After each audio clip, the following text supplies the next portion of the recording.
नमस्कार, good evening. एक बार फिर से मैं अनिमेश बिल्कुल तैयार हूँ आज के हमारे स्पेशल गेस्ट के साथ। जी हाँ, आज के जो हमारे स्पेशल गेस्ट है ना, बहुत ही खास है। जब जब मैंने इनके साथ बातें की है, मैंने देखा है कि ये कुछ नए अंदाज में नई चीज हमेशा सिखा गए हैं। जी हाँ, एक करीब करीब 2 से 3 साल तक मैं इनके साथ था और इनसे हमारी बातें होती थी, इनसे मैं मिलता था, एक अच्छा समय हमने बिताया है। और आज बहुत ही प्राउड फील हो रहा है। जितने अच्छे वे एडवोकेट हैं, उतनी ही अच्छी उन्होंने एक बुक लिख डाली है। तो आज मैंने सोचा कि उनके साथ बातें होनी चाहिए।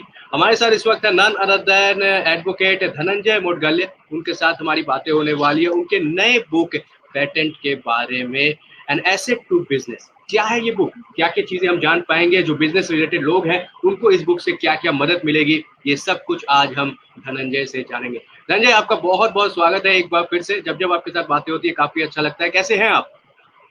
मैं एकदम अच्छा हूँ।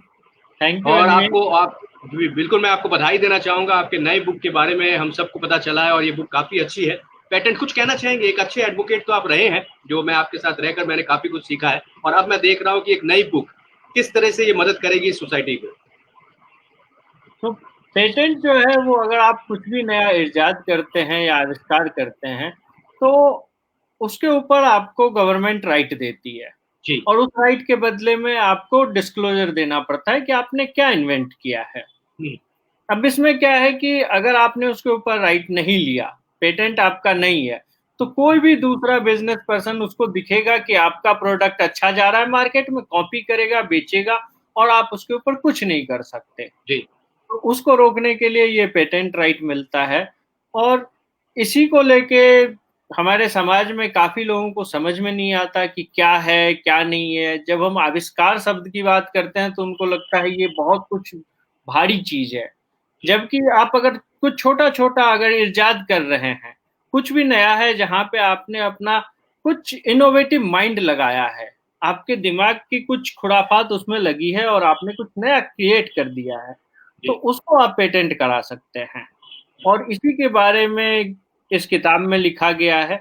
इसका सबसे जरूरी हिस्सा जो है वो है कि एक बिजनेस को कैसे पेटेंट से हेल्प मिल सकता है।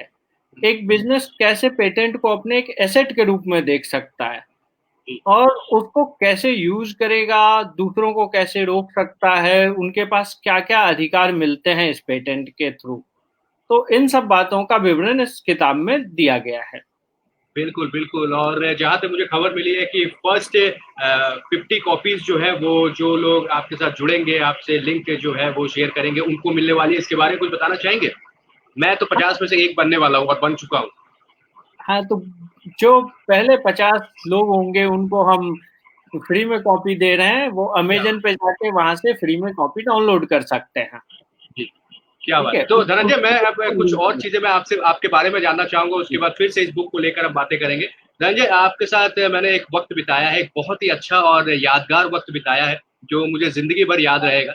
और जब आप कोलकाता में थे, अभी आप मुंबई में हैं, और मेरे ख्याल से पूरा इंडिया आपने घूम लिया है। हर हर जगह का घाट घाट का पानी जो पीना होता है वो धनंजय भाई ने कर लिया है। तो मुझे बताना चाहेंगे ये अचानक बुक लिखने का ख्याल कैसे आया? क्योंकि मैं जितना आपके साथ रहा हूँ, मैंने देखा है कि आप बहुत सारी चीजों को एक्सप्लोर करना चाहते हैं, बहुत सारी चीजें आप करना चाहते हैं। तो बुक भी पहले से जहन में था, कहीं आपने सोच रखा था? हाँ, मेरे जहन में बुक लिखना तो था ही। था कि पहले ज्ञान ले लेते हैं, एक्सपीरियंस कर लेते हैं, जब समझ में आ जाएगा तो फिर दुनिया को बताएंगे। तो जैसा कि आपने कहा कि घाट घाट का पानी पिया है, तो वो सिर्फ जगह ही नहीं, वो ज्ञान के माध्यम में भी घाट घाट का पानी पिया है मैंने। क्या बात चाहे है, क्या वो धर्म हो, चाहे कानून की अदर विधाएं हो, चाहे आपका इंजीनियरिंग हो, साइंस हो, तो वो सारी भी की है। क्योंकि मैंने आईआईटी बॉम्बे से पहले पढ़ाई की, उसके बाद फिर मैंने कानून की पढ़ाई दिल्ली यूनिवर्सिटी से की। तो हर तरह का ज्ञान लिया, समझा, और फिर जब जहाँ पे टेक्नोलॉजी और लॉ का सम्मिश्रण है, जो कि जी। स्पेशल पेटेंट में है, तो वो मेरा स्पेशल फील्ड था जिसमें मैंने पिछले 12 साल से काम किया है।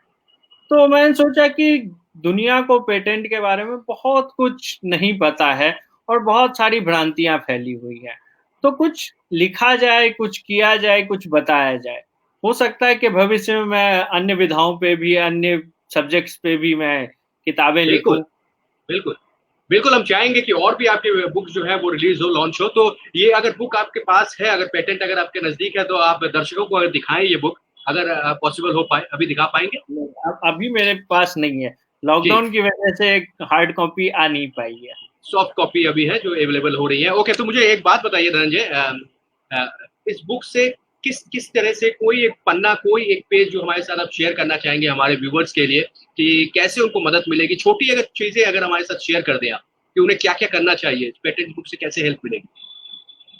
तो उनको अगर पेटेंट के बारे में समझना है कि क्या क्या पेटेंट हो सकता है, और स्पेशली जब उनको पेटेंट मिल जाता है तो उस राइट को वो कैसे यूज कर सकते हैं। जी, जैसे हम प्रॉपर्टी को लीज कर सकते हैं, मॉर्टगेज कर सकते हैं, किसी दूसरे को बेच सकते हैं, वैसे ही हम पेटेंट के लिए भी ये सारे काम कर सकते हैं।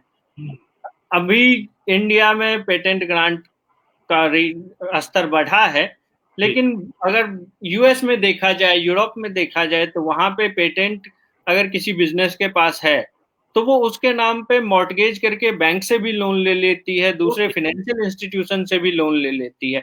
ये नहीं है कि उनको अपनी जो है ऑफिस या फैक्ट्री ही गिरवी रखनी होती है, वो पेटेंट को भी गिरवी रख के पैसे ले सकते हैं।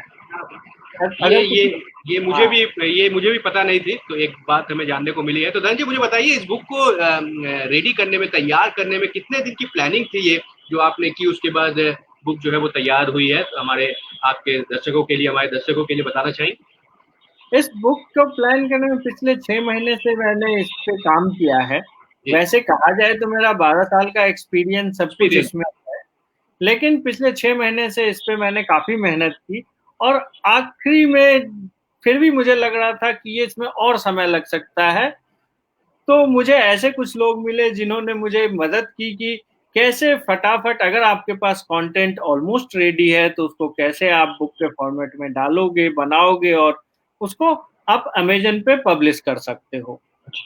क्या तो ये तो 6 वर्जन महीने क्या रखी गई है? ये लैंग्वेज क्या रहेगी? ये क्या इंग्लिश में सिर्फ अवेलेबल होंगी, और क्या ये किसी अभी और भाषा में इंग्लिश भी में होंगी? ही अवेलेबल होगी। इंग्लिश बाद में। में अगर लोगों को पसंद आई तो इसको हिंदी में ट्रांसलेट किया जा सकता है। ओके, तो धनंजय मुझे बताइए, लोग कैसे इस बुक को पा सकते हैं? अमेजन से पा सकते हैं, और कोई तरीका या कुछ इसके बारे में विस्तार से अगर कुछ बताएं हमें। हाँ, अभी ये बुक अमेजन पे ही अवेलेबल है। तो अमेजन पे अगर आप बुक का नाम सर्च करेंगे या मेरे नाम ऑथर के नाम से सर्च करेंगे तो आपको बुक मिल जाएगी। उसके अलावा मैं आपको लिंक भेज दूंगा, वो लिंक आप अपने ऑथर्स, अपने यूजर्स के साथ शेयर कर सकते हैं, जहां से वो डायरेक्ट बुक को डाउनलोड कर सकते हैं। तो क्या बात है धनंजय, तो बताना चाहेंगे, जैसे कि आपने भी कहा कि अगर सब कुछ ठीक रहा और धीरे धीरे करके एडवोकेट के साथ ए से, एडवोकेट ए से ऑथर भी बन गए, और भी बहुत सारी बुक जो है वो प्लानिंग होगी, तो कुछ और भी आपने प्लान किया है इसके बाद, नया कोई रूप? काफी कुछ धर्म में भ्रांतियां हैं, उसके बारे में भी लिखने जी, का मन है। वाह, उसमें भी काफी आजकल जो मैंने देखा है कि लोगों की वो नैतिक शिक्षा नहीं मिलती है। अगर आप अपने जमाने की बात करें तो हमारे क्लास 6 7 तक नैतिक शिक्षा नाम का एक कोर्स हुआ करता था, एक जी, सब्जेक्ट हुआ करता था जो हमें पढ़ना होता था। आजकल वो किसी भी सिलेबस में मुझे नहीं दिखता है, और लोगों को वो नैतिकता खो गई है, सही जिसको कहा। वापस लाना होगा। तो उन सब तो के विषय में भी कुछ लिखा जा सकता है, कुछ बताया जा सकता है कि कैसे उसको भी आज के मॉडर्न समाज में भी लोग अपना सकते हैं। नहीं तो काफी चीजें रूढ़िवादी भ्रांतियां टाइप की लगती है, बट ऐसा नहीं है। उसमें कुछ अच्छी चीजें हैं, कुछ समय के साथ उपयुक्त नहीं है, तो उनको छोड़ा जा सकता है। बिल्कुल सही कहा, बिल्कुल सही कहा। तो धनंजय मुझे एक बात बताइए कि एक अच्छे ऑथर जो होता है उसकी क्या पहचान होती है? क्योंकि आपने एक बुक लिख डाली है, लोगों ने भी मदद की है, आपकी भी प्लानिंग थी बुक निकालने की, और फिर आने वाले समय में भी और भी बहुत सारे बुक्स है, हम आशा करेंगे कि आप हमें गिफ्ट दें। तो मुझे बताना चाहेंगे, एक अच्छे अच्छे ऑथर की क्या पहचान होती है, क्या क्या चीजें होना चाहिए? एक अच्छे ऑथर में पहले तो जिस विषय पे लिख रहा है उस विषय की अच्छी गहरी समझ होनी चाहिए। बिल्कुल, उसके बाद वो किन के लिए लिख रहा है, क्योंकि हर किताब हर किसी के लिए नहीं हो सकती। तो जब तक वो पहचानेगा नहीं कि इस किताब के माध्यम से इन लोगों की भलाई हो सकती है, तब तक वो बुक बेकार है। और बुक लिखने का पहला और आखिरी मकसद ज्ञान बांटना, और ज्ञान को दूसरे के साथ बांटकर आगे बढ़ने का है। समाज आगे बढ़ेगा जब आप ज्ञान बांटेंगे, और बुक का ये मतलब नहीं होना चाहिए कि उससे सिर्फ और सिर्फ पैसा कमाना है। तो बिल्कुल अच्छा ऑथर हमेशा ध्यान रखेगा कि वो क्या समाज में कंट्रीब्यूट कर सकता है। बिल्कुल सही बात की। तो धनंजय, मुझे बताना चाहेंगे जो दर्शक आपको देख रहे हैं इस वक्त, उन सभी के लिए क्या मैसेज रहेगा? और ये बुक जो है, जैसे कि आपने कहा कि हर किसी के लिए नहीं होती है बुक का, एक एक हर एक ऑथर की अलग अलग सोच रहती है और एक एक सेगमेंट रहता है जिसके लिए बुक बनाया जाता है। तो आप मुझे बताना चाहेंगे patent and asset to business, ये क्या जो अभी बिजनेस चालू कर रहे हैं उनको ज्यादा ये बुक मदद करेगी, या फिर नॉर्मल जो बिजनेस कर रहे हैं हर तरह के लोगों को ये मदद देने वाली? ये जितने लोग अभी बिजनेस कर रहे हैं उन सबके लिए है। उसके अलावा जो लोग अभी यूनिवर्सिटी में पढ़ाई कर रहे हैं, जी। क्या? स्पेशली साइंस स्ट्रीम में, या फिर मैनेजमेंट की भी पढ़ाई कर रहे हैं, उन लोगों के लिए ये जरूरी है। क्योंकि अगर जो साइंस स्ट्रीम में है वो कुछ इनोवेट करेंगे, उनको प्रोटेक्ट करना होगा, और कैसे करें उसके लिए भी सारी चीजें इसमें बताई गई हैं। उसके अलावा जो मैनेजमेंट के लोग हैं उनको समझना पड़ेगा कि सिर्फ कारखाना, फैक्ट्री, गाड़ी या जमीन ही एसेट नहीं होते हैं, पेटेंट भी एसेट होता है। तो उसको कैसे यूटिलाइज करें? अच्छा एक मैनेजर तभी बन सकता है जब उसको पेटेंट का ज्ञान हो।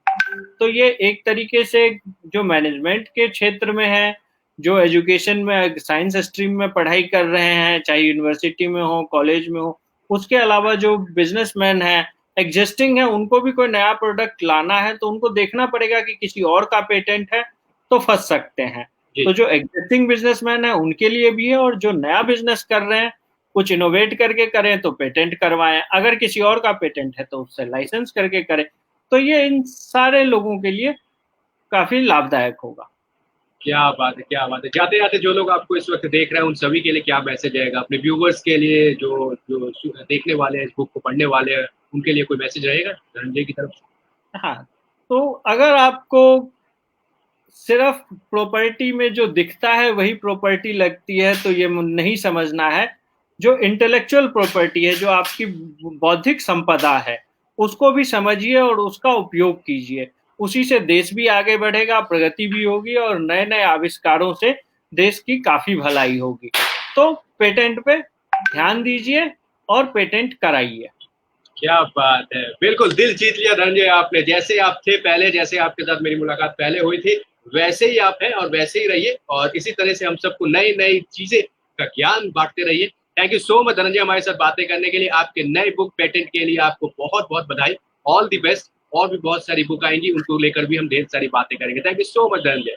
Okay, thank you Animesh. Thank you so much, thank you so much. हमारे साथ आज हमारे गेस्ट थे नन अदर देन धनंजय मोडगल्ले, जिनके साथ हमारी बातें हो रही थी। एडवोकेट है पेशे से, लेकिन उन्होंने एक बहुत ही अच्छी बुक लिख डाली है, और ये जो उनका एक्सपीरियंस है 12 साल का, उसी को वो इस बुक के थ्रू दिखाना चाहते हैं, patent and asset to business. अभी के लिए बस इतना ही। हमारे साथ रहिए। Thank you so much.